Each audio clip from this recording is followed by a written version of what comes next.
Hello and welcome to American Friction, the US politics podcast that's like a little holiday for your little ears. Welcome. I'm Jacob Jarvis. And I hope you have a nice stay. I'm Chris Jones. I didn't write that. And joining us is our podcast maitre d'. It's Nikki McCann Ramirez. Thank you so much for having us, Nikki. I feel like I'm more of a resort manager, but I'll take it. Okay, I just thought it sounded a little bit more fancy in It does sound French. fancy. à la française. Absolutely. À la I say, France. mais oui. On this show, Musk wants a new party to go alongside his newly Nazified AI chatbot. Will any of this go well? And why not? As well as that, we're going to wrap up all the weird news that you might have missed, but that we haven't, because we're good like that. But before that, Chris, give us a little bit of a silly question, as you always do. Yeah, I always do. Away from politics again this week, because we're going to get into a load of politics. And politics isn't silly. It's not. No. It's quite scary and sad Yeah. quite a lot of the time, actually. Bad. So the question this week is, Superman's back on the screens, Wow. newly launched Superman. We'll be watching. Looks exactly the same, though. Who's the best superhero? And why is it not Superman? I don't like superhero stuff, so I haven't really got one. That's but shocking. I have got one. Yeah, you have. So obviously, Blade goes without saying, yeah, if that course. counts. Don't know if it really counts. But Of course it does. what about, Hmm. have you ever watched Darkman? It's a Sam Raimi film that he did before he did Spider-Man. I've seen this advertised, wanted to watch it, and haven't. So it's Liam Neeson, yes. and he ends Maybe I have up, seen- he gets disfigured, but he's a scientist who can create artificial skin. I have seen this. Yeah, it's no, good. It's kind of good. raw He makes his own. vibe. Yeah, he makes his own face, but the skin is photosensitive, so it can only last 90 minutes. Yeah. And he ends up. How he survives being disfigured is he gets his nerves treated in a way that he can't feel pain, but now he gets really angry. And so then he starts enacting Sam. revenge. It's quite ridiculous, but Well, if you it's- like the Sam Raimi Spider-Man, which is one of the few superhero films I kind of fuck with, then I'd recommend that. That's to actually a really Darkman. good shout. Yeah, Congratulations, Jarv. Thank you. Nikki, what about you? There must be loads in your fan fiction. I don't write fan fiction. What are you talking about? Super Nikki. Never heard of this. I don't know what's going on. What is that? Are we just talking like broad, or does it have to be like specific to universe? I think Spider-Man is great. Spider-Man is probably my favorite. That one just feels right to me. I also really enjoy Storm from like the X-Men series. Yeah, really good shout. Yeah, and then I feel like we can't have this conversation without like talking about Batman, especially like yeah. Christian Bale Batman. Oh, yeah. He just pales in Don't, comparison to Michael Jarv. Keaton. Just pales Really? in comparison. No way. Really? Oh, the Tim Burton I ones don't are know. the peak of Batman. I disagree, Not sure about that. but when has my opinion ever mattered on this show? The Dark Knight. Oof. Oh, yeah. Cinematography at its best. But Danny At its DeVito best. over Heath Ledger, I know who I'm choosing to be my baddie. Yeah, he's a pretty sick penguin, isn't he, to be fair? Exactly. But like, Is. that's the thing. The Batman movie's good. There have been the thing is, I also don't think we can talk about this vis-a-vis the actor. I think also you just have to look at the canon, the written canon of the superhero. And I think of just like the various iterations of Spider-Man, the comics, everything. To me, that's like the hero. Yeah. Yeah, fair. So you've gone And Spider-Man. it's a cool power. It's a cool ass power. It's a cool-ass power. I'm scared of spiders. Cool ass power. Yeah. Why do I talk to you? Actually, Literally, why do I talk to There's you? a supervillain in Captain Underpants called Professor Poopy Pants, now I think about it. Okay. So, Chris, obviously you're asking I this have not question. thought about that series since my brother turned like 10. Second time in 2 days I've mentioned Captain Really? Underpants. So that Nice. says a lot about me, doesn't it? Yeah, I was Horrid Henry in a school Oh, play I can when I was believe younger. that. Yeah. That makes sense. Yeah. 100% You makes would sense. be. You're going to ask me who's mine. Yeah, who's yours? Wolverine. Okay. Wolverine's yeah. great. Wolverine's Pretty cool. sick. Also, I was going to say Batman, but just What I thinking love about Batman. Wolverine is when Hugh Jackman was first Wolverine, really not that jacked, went away and then came back and Came is back just super jacked. shredded Yeah. beyond belief. Have you seen Fair play Logan? to him. No. Oh, watch Logan, the last one. Okay. Oh, it's so good. Really enjoyed it. But some honourable mentions here. Yeah. Mr. Incredible Okay. Oh, so good. and Elastigirl as well. Yeah. As a couple. Very powerful. Martian Manhunter, it's just a sick name. Okay. And he looked cool. Eric Draven, the Crow. The Crow. Film's yeah. not great. Raven. Speaking of birds, Raven. Oh, you are. also We're a going to great get one. so cancelled saying The Crow's not great, man. What, the People are films? gonna backlash against that. Yeah, people love The Crow. The dude fucking died whilst he was being Yeah, shot. well, I know that. That one's good, but there's loads of films. Oh, right. I didn't know there were loads. Yeah, I the just most meant recent The one's Crow. awful. Okay. But then finally, of course, we can't mention superheroes without mentioning Matilda. Okay, fair enough. Matilda, the best superhero, the nicest superhero, perhaps. Yeah, maybe. Well, do you know something, Nikki, Chris, and Simon? You're all Yeah. my hero. Oh, I that's hate nice. you. God damn it. With that, come on. Anyway, welcome back. Grab a slice of I chocolate love you too, cake. Jarv. Thank you. Love you too. What's happening? We're being It's nice. American Friction. You're about to listen. Also, Venom. Venom, guys, come on, Venom. No, that's no, a really good one. anti-hero. Yeah. Very He's different. still a superhero, though. He's Yeah, like still, Spider-Man, yeah. but like emo and cool. I would say the innocent people he kills makes say him an otherwise. What anti-hero. murder? Little light We'll just murder. skip past the murder, shall we?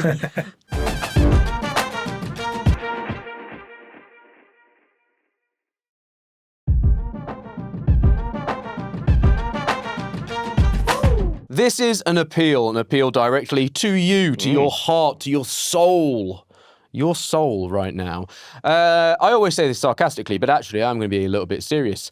This time, we really do need your help in order to keep the show going. Thank you so much to any of you that have signed up to support us. And if you haven't, if you could find it within your wallet or your heart, or both, we'd appreciate it if you did. So from £3 a month, you can get the show ad-free. Other tiers get you bonus content, there's merchandise, there's a chat community, there's all sorts of shit that you can get. It's not shit.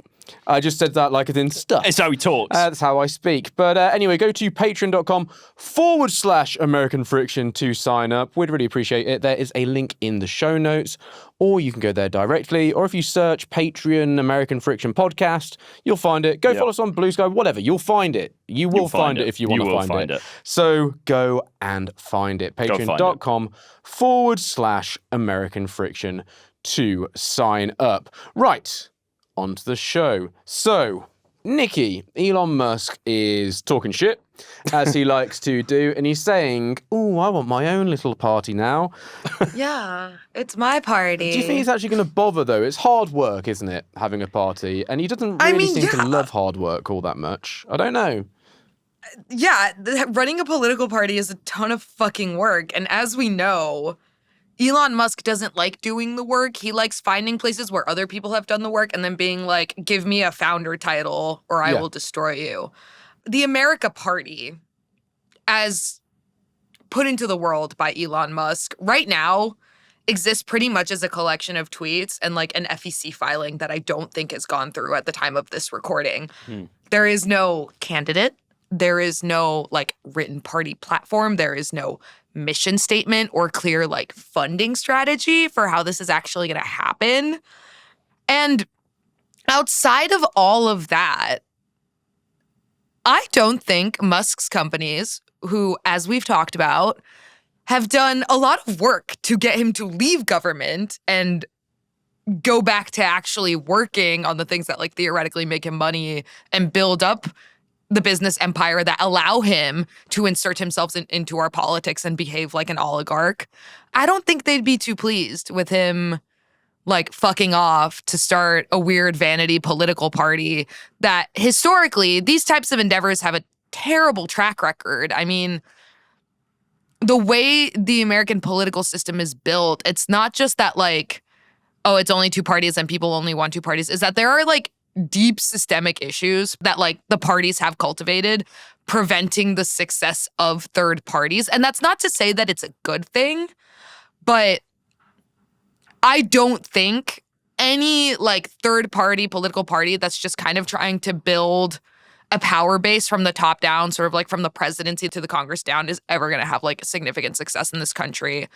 The ones that endure and seem to be doing well are the like third parties that either like start out in a state or start out with local elections and start building up sort of grassroots coalitions from like small government, local government, then up to state government and then national government. And Musk just does not have the interest, attention span, or discipline to do something like that.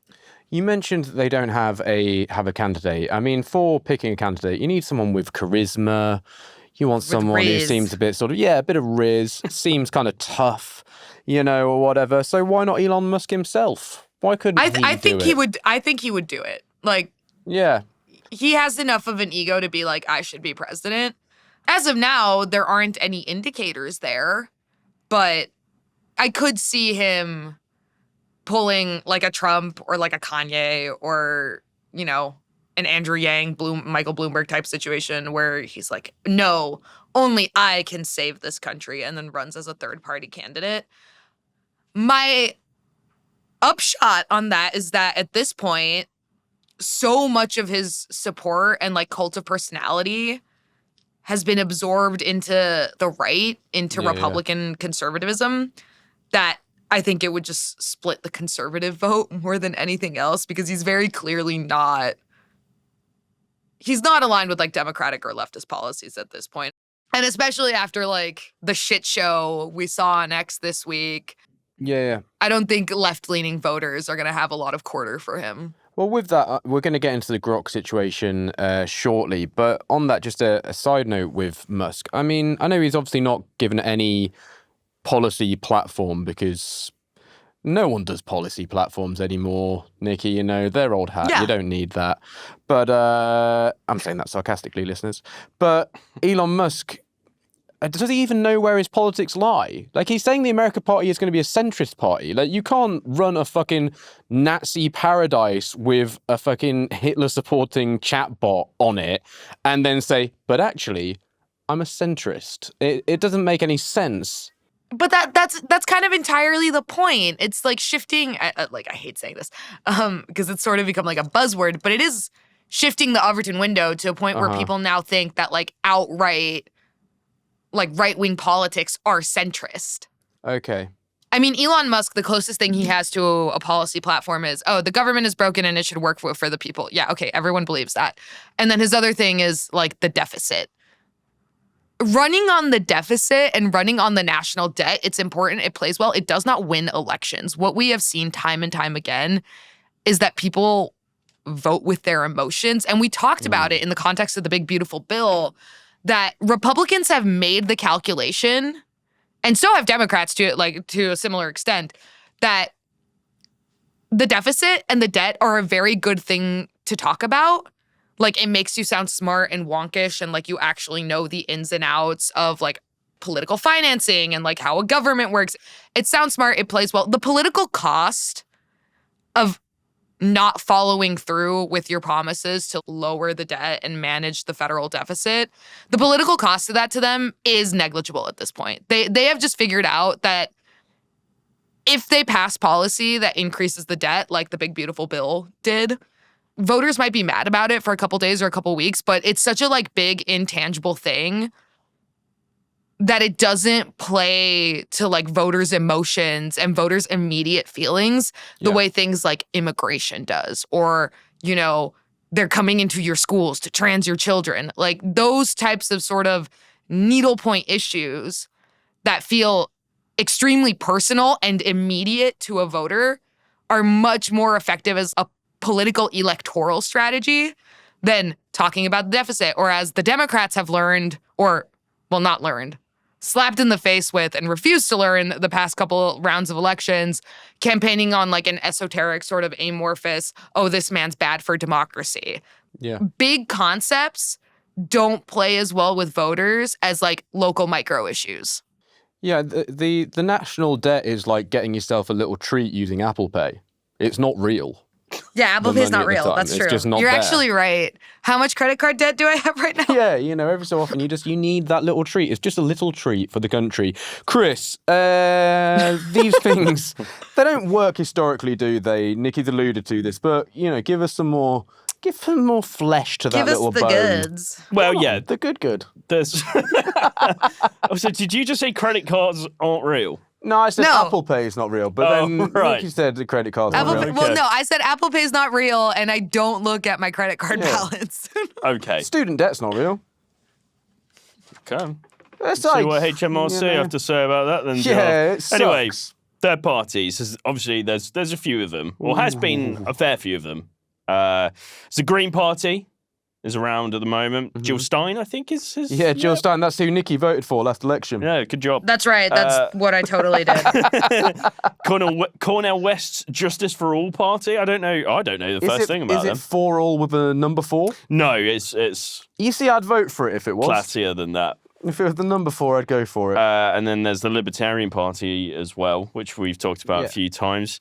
They tend to they just don't really have that much impact, especially when it comes to general elections. But it's not necessarily always been the case. I've kind of flipped your question here, and I've gone with some positives. Not in support of Musk, but just to say there's possibility there. Okay. Voice went high there. Yeah, doing a Frank Lampard on this. Yeah. The biggest success in terms of another main party, you have to go all the way back to 1912. With Teddy Roosevelt's Bull Moose Party, which is also the Progressive Party. He won around 27% of the vote in that general election. He lost to Woodrow Wilson, but actually still beat the Republican Party, his former party that he led. So there was some success there, albeit a long time ago. More recently, though, there was Ross Perot's party, which was also known as Reform. Ooh. Boo. Yeah, big time. It was 1992, the general election. His party won 19% of that vote. Not enough to come either second or first, but it kind of shows that at that time there was an appetite, I guess, for another main party, for a challenger, for something different. And that seems to have stuck around, it seems, as well. Because if you look at people's support for, I guess, Elon Musk, in a way, Qantas Insights did some research, and they asked 1,000 voters whether they would back Elon Musk if he were to run another party. And 40% said that they would likely back him, and 22% were unsure. Nikki, let's look at this Grok situation then, shall we? I mean, yeah, fucking hell. If Musk is serious about being in politics, this is surely the sort of thing that should completely disqualify him. It won't, because nothing disqualifies anyone in American politics anymore. But yeah, this is bad, right? It's really bad. And I was talking to some people about it, that it actually kind of blows my mind that something like this happened at Twitter's ass at this point. X is a shit show. What? Yeah, not just liked a good it. way It's of just describing straightforward. it. Yeah. The thing is, like, this used to be an A-tier tech company, maybe B-tier, I don't know. It's definitely now in, like, the F-tier. It's not great. But to recap, Elon has complained for a while now that Grok, Twitter's large language AI model, was too woke, that it would give answers that were too woke, too PC, that it was like leftist, which it's not. It's a stupid AI chatbot. So he said that he was gonna sort of tweak Grok's woke filters on the latest rollout of like updates for Grok. On Tuesday, following the floods that happened over the weekend in Texas, a fake account, and my colleague Miles Lickley did a great write-up on this in Rolling Stone if people want like the real in-depth goods. But a fake account with a Jewish-sounding last name posts a horrific tweet about the 27 young girls and camp counselors who were killed by the floods at Camp Mystic. Basically, this like fake user says that these people deserved it because they were white. It was rage bait. Very racist. People start replying to it with like anti-Semitism because the fake account's username sounds Jewish. And then someone at some point tags Grok and is like, what do you think about this? And Grok in turn like replies with a string of anti-Semitic shit about this post. And then people realize like, oh, Grok is doing anti-Semitism, and they just start egging it on. Anti-Semitism, Holocaust denial, rape fantasies about media personalities and journalists. Grok called itself Mecha Hitler. Yeah, what's that mean? What's the Mecha Hitler thing? Is that like 8chan language? If you ever see Mecha in front of anything like MECHA, picture whatever that is as a giant robot. Okay, so like Uber. Not bingo. That's where my mind was going. Yeah, Mecha Bingo. Yeah. That's over Nikki's head. Yeah. Completely. Yeah, no. There's a bingo chain in the UK called Mecha Bingo. Yeah. Chris, has there been any sort of explanation for this? 'Cause it just doesn't really make sense to me how you would tweak it to be this. And it spoke in such a way that sort of seemed suspiciously like extreme versions of some of the ways that Musk has spoken, this sort of 8chan-y, weird, Not funny, but incel wants to be slang funny. yeah, just this whole fucking, well, yeah, just what should be when 16-year-old boys discover the internet and then hopefully fucking grow out of, but don't. Yeah. In lots of instances. So, yeah, has any smart person given any sort of explanation here? Not really, no. No. To be honest. Well, there was a reason. Nikki's kind of pointed the big part out is that Elon Musk had identified, or thought he'd identified, that Grok had become too liberal and had too many leftist views, and said that they were going to update Grok. And that's what has happened recently. In fact, I think it was a couple of days ago, maybe 3 days ago, Elon Musk tweeted saying, you should notice a difference. Yeah. And boy, have we And noticed people a difference. noticed a difference. Yeah. I don't know if you saw this, it also was doing like, Grok had typed out like a Roman salute as well. Oh, really? But the wrong way round. And someone had said, it's actually the right arm. So it then did it again, but with the right. I think it also spelled out the N-word a couple times. Yeah. Like, yeah. But basically, Gross. what people have speculated as to what happened is they've updated it using some more. Basically, ran it to train some non-mainstream right-leaning texts and bits of information. Some 8chan shit into it. Pretty basically. much. That's the speculation around it. We don't know what it's been trained on to bring about this new update at the moment. But if you look at the kind of things that it's putting out, it's not much of a leap to think that that's what's happened, really. Yeah. Linda Yaccarino. So she The was yak. the yak. Yeah. She's off, Nikki. I've seen some She's reporting out. where apparently she said she was going to go before Grok went crazy, but then timing happened and she went after Grok went crazy. I mean, also these people are habitual liars. Yeah, Like, exactly. I mean, it's fine to have a boss who says this sort of shit, but if the AI chatbot does, that's a problem. What do you make of this? Is it going to make any sort of difference? no, I mean, Linda Yaccarino's only function at X was to be a more palatable face to advertisers than Elon Musk, because Elon Musk was incredibly toxic. So they brought Linda on to be like, no. Elon isn't doing any of this. We have like a smart, responsible person actually running the show. Not fucking true. Linda was just like, my friends and I were making fun of it in a chat the other day where it was just like Twitter would be on fire and she'd be like, it's like Snack Saturday. Post your favorite snacks. And she's just Snack Saturday.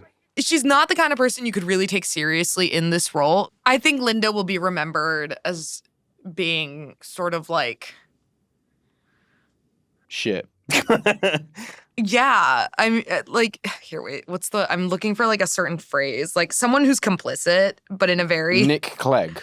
She was his Nick Clegg for a little bit. But Yeah, he's even yeah, worse than Zuckerberg. Yeah, she was his Nick Clegg. She was down for the chaos. She's going to get an insane payout. I mean, I think outside of like industry people, it really boosted her profile. She was very well known within like the tech industry beforehand, and like media, but not so much outside of it. And, she's going to make a ton of money and get away with it. And this website has objectively made our politics worse under her tenure. Mm-hmm. It's ushered in a renaissance of digital hate speech. The policies implemented under her and Musk at Twitter have also been seen as a permissive model in some ways for other tech companies to roll back anti-hate speech policies on their own platforms to tamp down on political content. And, she's done a lot of damage, and I do not feel sorry for her. And if Grok becoming Mecha Hitler was the last straw, I mean, so be it. But there were 1,000 other points in time where she probably should have realized that this company is shit. and not functional and should have stopped trying to like launder it to the public in the way that she did. Yeah, with all that said, very bad. But if any company does want meat shields, we're available. That's all I'm saying. Meat shields? You know, if tech companies, if they just need me to be like, just take a load of shit and get paid a few million quid. Oh, right. So you do that, would We'd you? all do it for a little bit. Can I just say I'd bring you on. Can I just say there's only room for one yak in this universe? Yeah. Yakubu. It's Yakubu. Leicester City, prolific goal scorer, absolute That's my team, right? hero That's what of we a volley decided. against Exactly, Derby man. Yeah, County. yeah. Okay. Love the yak. That's my The team. yak. He's the only yak I need.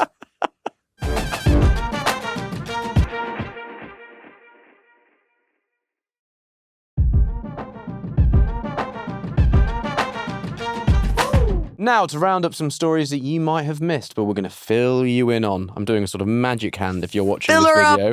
I'm going to fill you up with some knowledge here. Nikki, we're going to get more into the situation in... Oh, I've done that thing again where I'm being silly, then I'm talking about something serious. We're going to get more into the situation in Texas in our Monday episode. So that's coming up. But let's look at how some of the Republican leaders have reacted here. So Ted Cruz... Yeah. represents Texas, was on holiday, says he came back straight away, sort of ASAP, but it looks kind of bad. The dude's always on holiday when shit goes down in Texas, right? Look, I think at this point, if Ted Cruz is on vacation, pack you your need go to bag. go. Yeah, you've got to go on Like, holiday like- as well with him. Yeah. Get out of Texas, because that man is not going to be there for you. No. No, I think the reporting was that he was in Athens, in Greece, on a family vacation, and then something like 24 hours after like reports started coming out that a lot of people had died, he was still there. And the Daily Beast, which first reported this, they spoke to someone who had kind of confronted Ted Cruz and been like, hey, like there's 20 dead girls. Why are you here? And that Cruz and his wife, Heidi, did not take that very well. No. Ted just went, the wine's great and it's really cheap. Yeah. It's really cheap. Why wouldn't I be? And then when he came back, I think he was making like a very big show of being at all the press conferences, doing a lot of media surrounding it. Like, obviously, I think it is good for lawmakers to be supportive of families affected by tragedies and natural disasters. It's the bare minimum lawmakers can do. But the thing is, these people, I don't find them sincere. I have watched these people, and like Marjorie Taylor Greene, we'll talk about it in a second. These people say that, oh, this is tragic, this is yada, yada, yada. Our hearts go out to the families, thoughts and prayers. And every single time when you ask for tangible policy changes that would prevent, something like a mass shooting or regulations that would prevent structures and camps and places from being built in a riverbed that is known to flood, Yeah. the response is silence, or they'll just turn around and outright politicize tragedy for their gain. So I think Cruz kind of knew, like, oh, people know I'm in Athens, came back, and was playing it up a little bit, how much he was involved. I saw more of Ted Cruz doing the media circuit surrounding the floods than I did of Greg Abbott, Texas's governor. Yeah. So it was a lot. And then, of course, you have people like Marjorie Taylor Greene, who something like this happens, and I think it's become clear at this point that climate change, the way, humans these days interact with the environment, once in a generation tragedies are becoming every couple year kind of natural disasters. They're becoming more common. And when these things happen, Republicans can't admit that, there are human causal factors, that there are things we can be doing to making things better. But these tragedies sometimes feel really big and inexplicable, so they turn directly to conspiracy theories, which is why Greene is currently claiming that the floods were caused by, like, human-created storms, like cloud seeding, which is the exact same thing she did after Hurricane Helene. My head into a wall, man. Yeah, and like cloud seeding is a thing. It's a technology that people have been trying to develop. It is not a hurricane gun. There is not like a machine that the entities are pointing at the sky that's just like shooting out torrential rain. Yeah, That's not how these things work. For these people who are so anti-science, they seem to think scientists are like really fucking sick at doing stuff. Yeah. They're like, we hate science, but did you know they've recreated Storm from X-Men, and they can do that. It makes no sense. It's insane.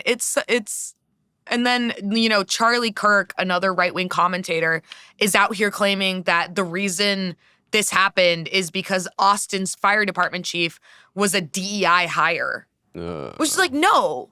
This happened because it was a historic flood that swept away thousands of structures, some of which probably shouldn't have been built in the place that they were built, and we should look into that.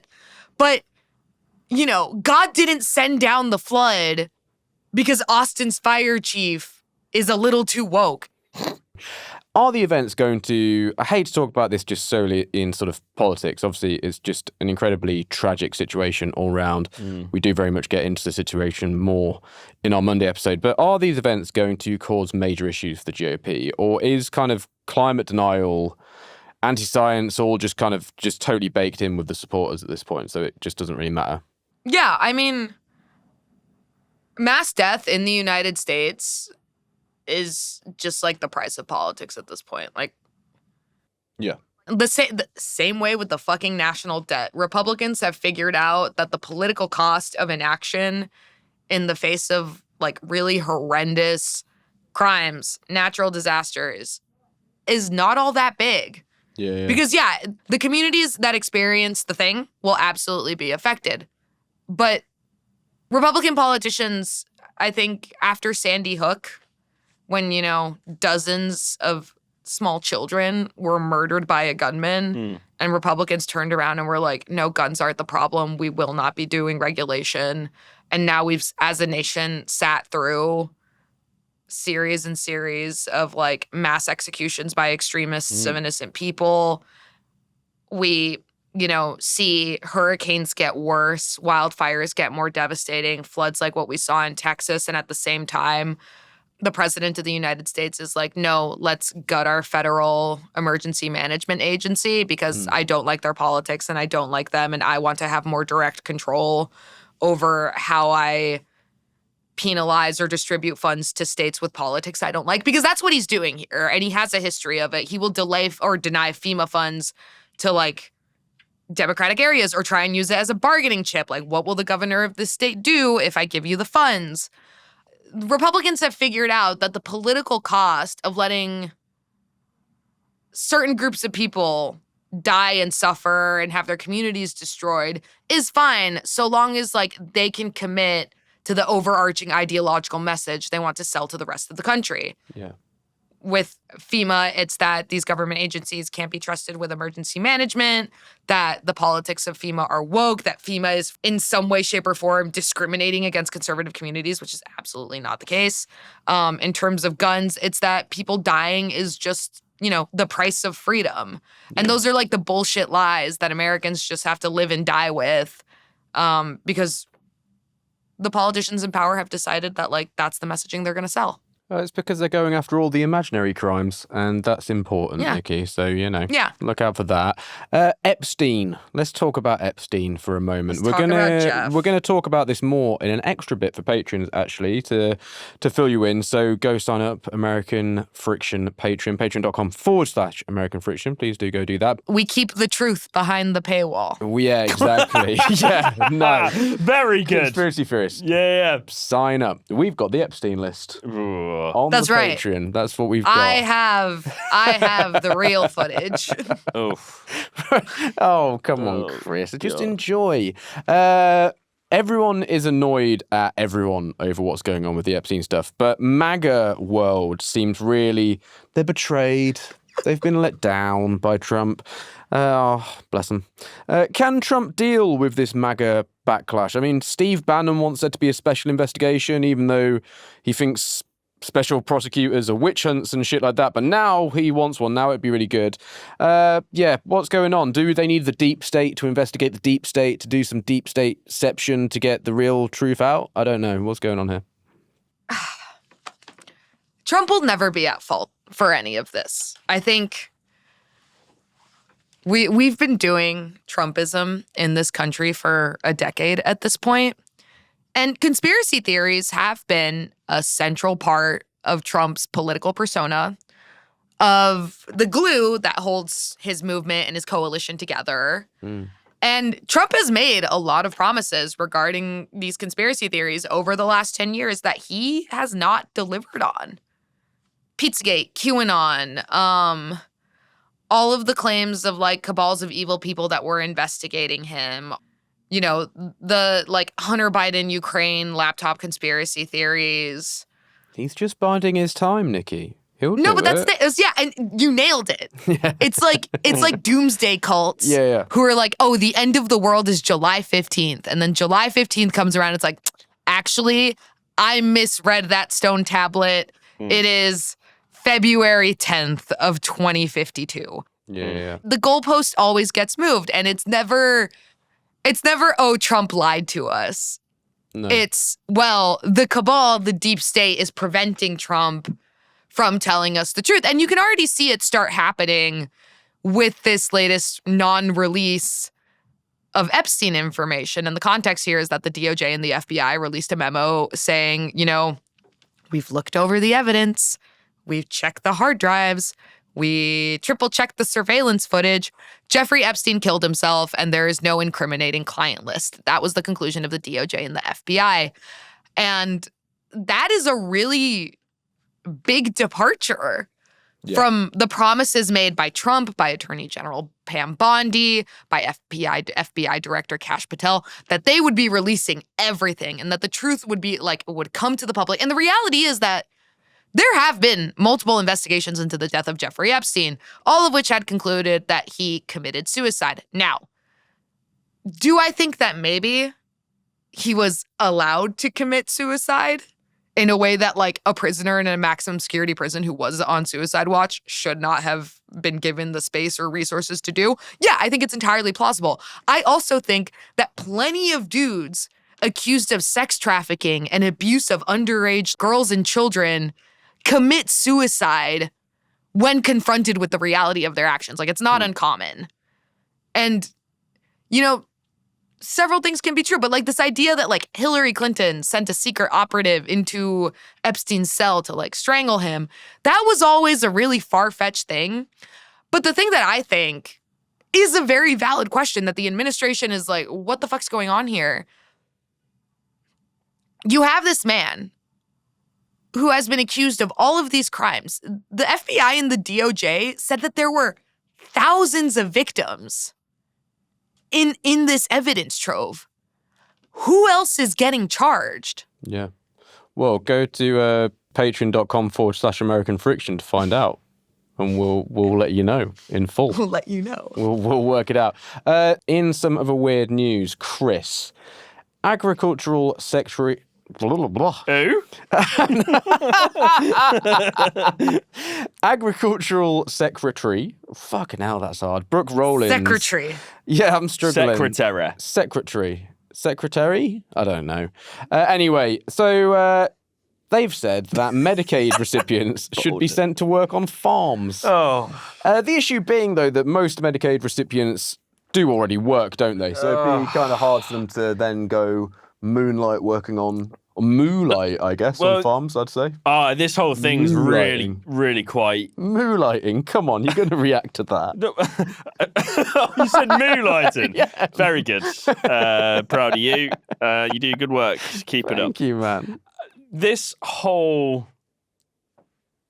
The rhetoric around all of this is so bizarre and icky. It's gross. Like, so to begin with, This was an announcement that was basically made in Iowa, and Trump was there, and they were talking about the agricultural industry.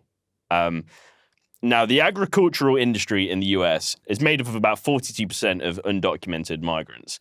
And Trump has basically gone back on his immigration doctrine, I guess, when it comes to these kinds of people, because he realizes that if he deports these people, the whole food supply in the US goes to absolute shit. And I'm sure his corporate buddies would be going, oh no, our cheap labour. Well, quite. What the hell? But also, to kind of save face a little bit, what he said was he'll leave the farmers in charge and give them responsibility over these people. So he's making farmers become ICE agents. It's what? Basically, he's recruiting farmers Oh, to be okay, got immigration it. agents. That's crazy. I think you might have said at one point, if they vouch for these people, then they can stay. I mean, that's kind of been a practice tacitly in the United States for a really long time. Like undocumented migrants, part of the issue they dealt with is they were kind of in this like serf-like peonage system where an employer could underpay them significantly or abuse them in other ways as workers. And if they complained or like tried to make demands on them, the person running whatever industry or employment place this was could just call ICE. Yeah. But it's just this really kind of icky situation. But say these people were to be deported, basically because they want to revert or go to a 100% natural born, I think is the words they use, US workforce. Oh yeah, they're coming out of all these fucking agricultural weird industry. definitions of what it is to be American. And And whatever, that's when this able-bodied people on Medicare came up. And I was looking at this, and there are, as you say, there are a lot of reasons why these able-bodied people, for example, are on these types of benefits. And I was looking at some research that was done by Sarah Rosenbaum. And she spells it out pretty well, actually. I'm just going to read it. She said, they are not healthy young adults just hanging out. Although they may have current health problems, many are middle-aged women or older, and a quarter are older than 50. They are very poor, have limited education. The majority once worked. Most have left the workforce, and now they care for family and cannot afford to lose their own health care. So these aren't people sat around, as the Republican Party, as many people from MAGA world describe. They aren't 30-year-old men sat around eating pizza, playing video games, doing nothing with their lives. There are genuine reasons as to why many of these people receive the benefits that they get. And the thing is, like, it also speaks to the fact that, like, Americans in general, and especially, like, Republican lawmakers, for as much as they talk about how, women need to have more babies and like motherhood is a valuable profession, they do not view caregiving as labor worthy of compensation. Because in this country, your healthcare is so often attached to your job that they cannot conceptualize that caregiving is your job. And if you're a caregiver, it's not like your mother or your child has a little form they can fill out to be like, hey, actually, like, here's your employer-sponsored healthcare. Yeah. In the United States, it is so hard to get good healthcare if an employer, a company, is not sponsoring you, that Medicaid is one of the things that bridges that gap for poor people and people who either care for family members or have to live at home because they have a disabled family member and can't be out of the house at an employer that would otherwise provide them healthcare. And just, what this bill is doing is burning more of those bridges that people get.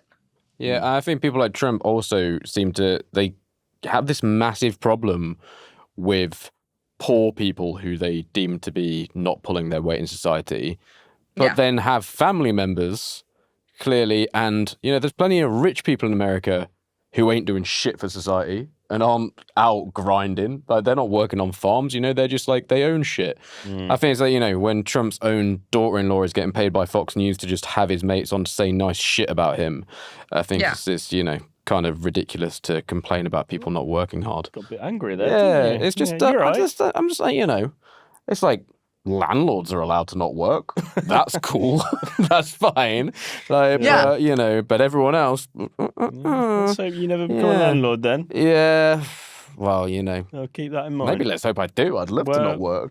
Sorry, everyone else. But, Oh my God. I'd love to not do any work. This is not a woke podcast. No. What's happened? Yeah, I'm unwoken it. Yeah, if anyone's got any cheap properties in like the Northwest they want to sell Hit to me the up. pod, let us know. Let us know. And if they need meat If anyone has shields, $1 million, yeah, for anything, or 100 quid.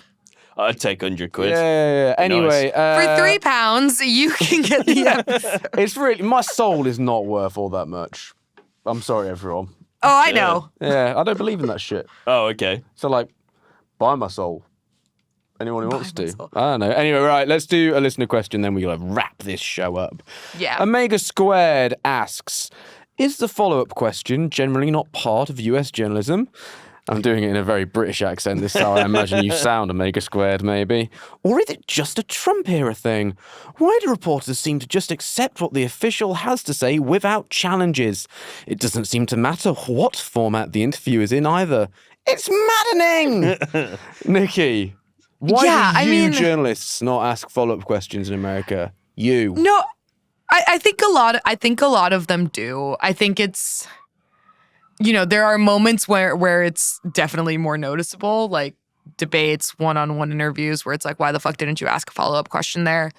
I think a lot of it comes from like the perception of how like scrums with reporters work for politicians, where a lot of times, and I've been in it, you're just like in a gaggle screaming out questions. And it's not like you get a lot of chance to be like, okay, I didn't like your answer, let me ask a follow-up, because as soon as the person you're interviewing finishes giving their answer, someone else is interjecting with another question. Yeah. What I think is a good skill that a lot of reporters have. Like, a lot of people are great at this, and I just think it's like, I didn't go to journalism school. I don't know what journalism school is like. Oh, it's not that We've all got worthwhile. wands. But they're dictaphones. You didn't need to go to journalism school. Don't worry about it. No. Wait, Don't were worry you about two it. in journalism school? Yeah, I went to did, uni yeah. to study journalism. That's so cute. Sports Yeah. journalism. That's why I can do shorthand. How I'm here, I do not know. Yeah. I used to write about football. He's always doing keepy uppies. Keep you uppies. Yeah, it's where you keep the ball in the air. But like, especially like, I think, and you can see it sometimes especially with like the international press. I think the international press is quite good at it. When Trump gives like a smarmy answer towards someone or deflects on a question, the next person who gets a question will be like, hey, actually, like, can we circle back yeah, to let's that? go back to that. I think like that is the kind of thing that like every journalist who is covering these people in person and doing press briefings, that's a skill you should hone. But I also don't think we can put the blame 100% on journalists here. You're also dealing with an administration who is taking very intentional steps to curate what kind of media is actually questioning them, who is allowed to ask questions, who is allowed in the room. So you also have now an environment where journalists know that if they get too confrontational with the president, they don't necessarily just risk losing access for themselves. Yeah. Their entire outlet could be banned. Like kind of like what happened to the Associated Press, where the Associated Press was like, hey, we're not going to buy into this bullshit about renaming the Gulf of Mexico. And the entire outlet got banned from Oval Office events. Yeah. There is now a sense that confronting this administration will result in retribution. So I think a lot of journalists and a lot of outlets, the calculus they make is, okay, if I'm doing an interview, do I want to get bogged down on one specific issue and like, potentially have the subject walk out or have it like derail the interview? Or if I have this opportunity, do I want to get as much information and as many topics as I can out of this encounter? There's not an inherently correct answer there. It is a balance that you have to walk. It is something that like you should be able to have enough pushback and to manage the interview in a way that you can ask the follow-ups and can get the information you need and still cover the topics that you want to cover. But it's just hard. It's hard. These are people who know that they can throw tantrums and their fans and supporters will like come at you for asking mean questions. I'd kind of go a little bit to that logic of that just trying to get more information might be the best way in some ways, because it's like, it looks very virtuous to just get fucking stonewalled and be like, I refuse to let you move on. But these people will just lie forever. And so sometimes I think maybe asking more questions in the hope that eventually you'll hit on a subject where the mask will slip and they'll trip up and then they'll say something worthwhile. While that maybe doesn't look from an outsider's perspective as quite morally correct, is perhaps more useful. Yeah. The more imperative thing than necessarily causing the fight or asking a ton of follow-ups is pointing out the lie. Yeah. If you can point out the lie and be like, that's not true, and move on. And like cite the statistic. Like I think that is also a way to handle it. And I've seen journalists do that. And sometimes like when they do it to Trump, he's like, no, actually. And then Trump himself ends up creating that moment he didn't want to create by deflecting from the question. Again, it's just like you have to learn how to navigate those situations. Well, and with that, we're going to have to navigate the situation of ending the show. So that brings us to the end of American Friction. Right. Yeah. It's not very tough, though, It's is not it? ending We just forever either. We're just ending it for today. today. But yeah, Nikki, thank you. Thank you, Nikki.